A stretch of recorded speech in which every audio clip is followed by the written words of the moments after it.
Hi, welcome back to Tiny Garage Fabrication. Today we're doing something a little bit different. I want to show you this thing that I recently bought. I got it at an auction and the description for it was incredibly vague. I thought it was one thing, and then once I actually got it here, I realized it was something completely different, something I'd never really seen before, something that could turn out to be incredibly useful for me in the future. So let's get my ugly mug off the camera, take a look at this box and go through its contents and see if the thing actually works. Okay, so here's the case that I bought. Inside are the mystery contents that I thought were one thing, turned out to be something completely different. And I will put on the screen some screenshots of the online description, as well as the price that I paid for the thing, which was $12.50. And this turned out to be a way more expensive item than that, kind of like auction gold, if it works and if it can be useful. So here's some screenshots off of my phone from the pictures that were listed on the auction site. You can just see some cables and some things. It doesn't really show what the whole thing is. Check out the link in the description to buy a brand new one of these for your own adventures. Alright, so before we open this thing, I gotta make sure that it's safe. So we're going to get my safety sniffer. Alright. So, what do you think? Is it safe? Is it safe? Is it good to go? Alright. That's a tail wag. It's good to go. So now the main reason why I got this was mostly because of the main picture from the top. It had these connections right here, as well as what appeared to be pretty thick gauge cable. Now, these are great. What I wanted to do with this was to hardwire this cable with these connectors, one to the front and one to the back of my 4Runner. That way I could add a hitch mount winch. So that way I don't have to solid mount a winch into like my front bumper. I could just put a receiver hitch in the front bumper, one in the rear bumper, and then keep the winch on a movable plate so I could have it in the front or the back depending on if I need it. And then all you gotta do is you just take these, you stick them together. So like, you know, the winch power would be here, and this here would be solidly or permanently mounted to the vehicle on the front and the back. And for the price I paid, $12.50, to get several of these and this much cable, just this right here was a deal all by itself. Turned out there was a few issues with some of these, but that's besides the point. Because a good heavy gauge cable, you know, four gauge cable like this, it's several dollars per foot. And this cable, just this one, is probably 50 foot worth. So for 12 bucks, I think I got a pretty good deal. However, we'll get to that in a minute. This was shown in the picture. Really didn't know what this thing was. Still don't 100% know what it is. It's just got one big pin on it. I think that's some type of a DIN connector for a large welding power unit, which makes sense. This was listed as welding accessories, and it goes down to yet another one of these connectors. I unpacked this and I thought, okay, that's kind of peculiar. Two large alligator clips attached to yet another quick disconnect. And then it kind of started to come together for me as to what it was that I just bought.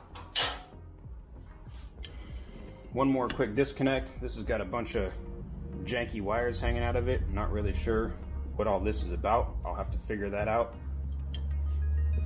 And as I started to pull it out, I saw what was in the picture, and the way it was photographed on the item description didn't really click as to what it was until I pulled it out of the box. This right here is a MIG welding spool gun. So why is this cool? Well, a MIG welding spool gun that you can connect to a set of batteries in a Pelican case means this is a welder that I can take on the trail when I off-road my 4Runner. So not only can I use that cable for a winch, I can also hook this up and I can make trailside repairs. Let me pop this thing open first. So you add a spool of welding wire right here, route it up, it goes through a little motor. There's some rollers in there and it comes out through here. As you can tell by the white nastiness, is that this thing had flux core wire in it before. According to the description of this, I found a make and model for it. You can use stainless steel and aluminum, and that's kind of neat. Let me go back to the connector. There's a little hose right here, and this hose runs all the way through, all the way to here. So it actually has a gas port in it. So you can use shielding gas for aluminum, stainless, or for solid core MIG if you've got, you know, a small portable bottle of CO2 or whatever with you on your trail rig. So I thought this was a hell of a find. This is a super cool item.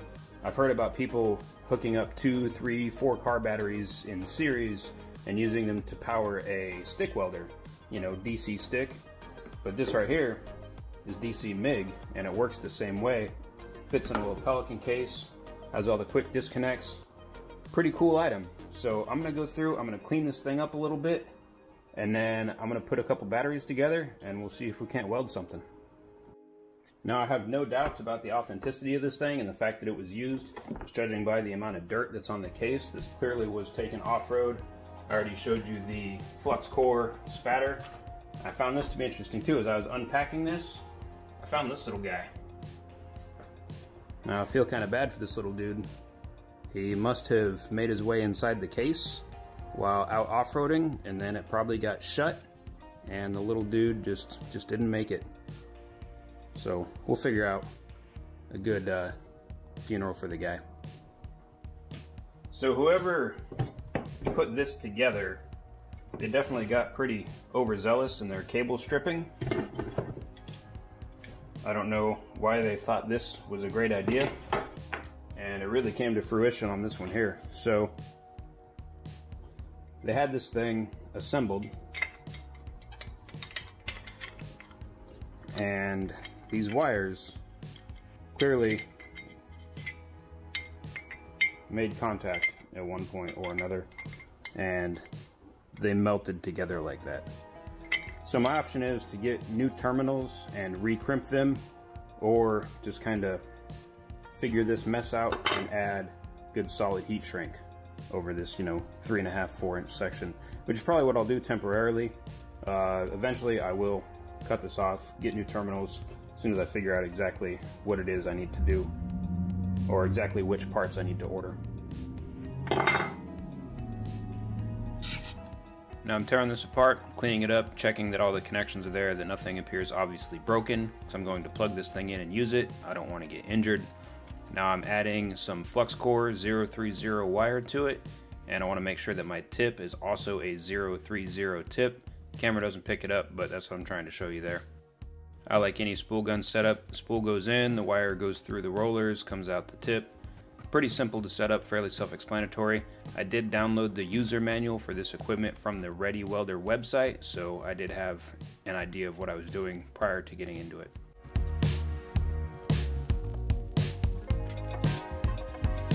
Now, according to the manufacturer's website, this says that 24 volts will provide up to 275 amps of power with 040 wire to weld up to 1/2-inch plate with a single pass. At 36 volts, power goes up to 350 amps to penetrate 3/4-inch material. That's just crazy from this little gun.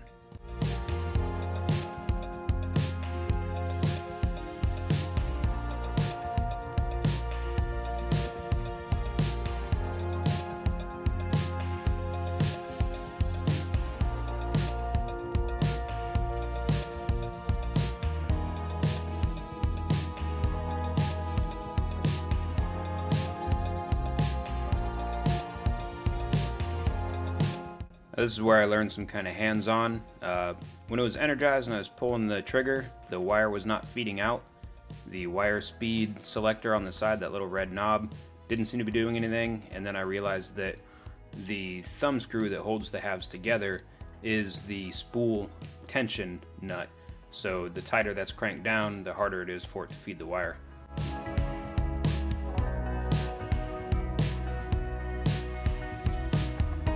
Alright, it's finally time. Let's see if we can hot glue a couple pieces of metal together. This is gonna be ugly, but it's just a test.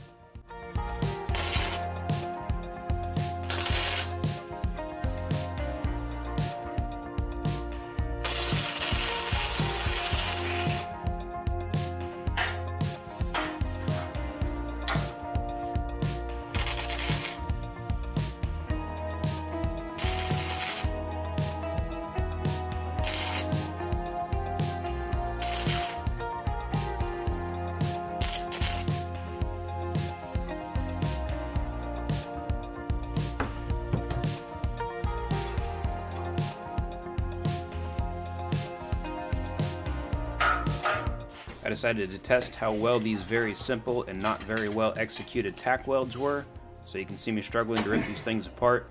The thing held pretty strong. I think with some practice and dialing this in, this could absolutely make some critical repairs on a rig out in the middle of the woods.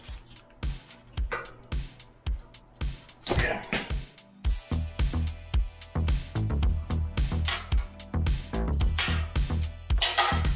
So you see that made like a whole lot of mess with the weld spatter and everything. So a couple things: the wire speed currently is not adjustable.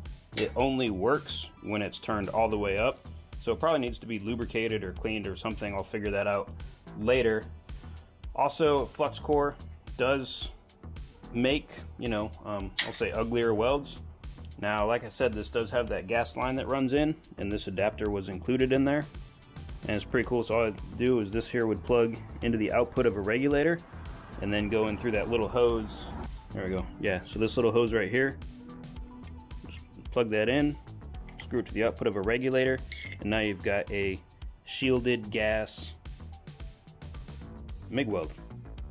And that's how you could do aluminum or stainless steel as well. Pretty neat. Alright, so there we go. I unpacked and tested this absolutely crazy device, the Ready Weld 10,000, and I'm pretty pleased with it. I do need to go through and make some adjustments to the wire speed, motor, or signal or whatever. Probably just needs lubricated, maybe adjusted a little bit. Not really sure. I just kind of threw this together for the video just for a proof of concept to see if it works. And I gotta say it does. It absolutely welds metal together. I've heard of people on trail sides using a stick welder, putting a couple of batteries in series and then using regular stick rods to do roadside repairs, trailside repairs. This right here kind of takes that whole process and it kind of, ups the game a little bit. I think it's a super cool concept. I can't believe how much they cost new, and I'm absolutely astounded that I was able to get this one for $12.50. Basically, I saved about, $1,285, give or take. So that's pretty cool. I do plan on building an off-road trailer in the future to tow behind my 4Runner. I'm gonna have cool things like aluminum frame, it's gonna have timber and axles, it's gonna have a rooftop tent, gonna have a refrigerator, gonna have power source, a small kitchen, a shower, some solar energy, and now I'm gonna have this welder also in there. Find a slot to put that case in. So it's gonna be a super cool build. I'm gonna build the whole thing on this channel. It's going to be substantially in the future. We're talking about a year or two, but I'm gonna be building a lot of cool stuff between now and then. So please give me that subscribe, like this, and leave me a comment if you've ever seen anything like this or used anything like this. That's all for now. Thanks, everybody.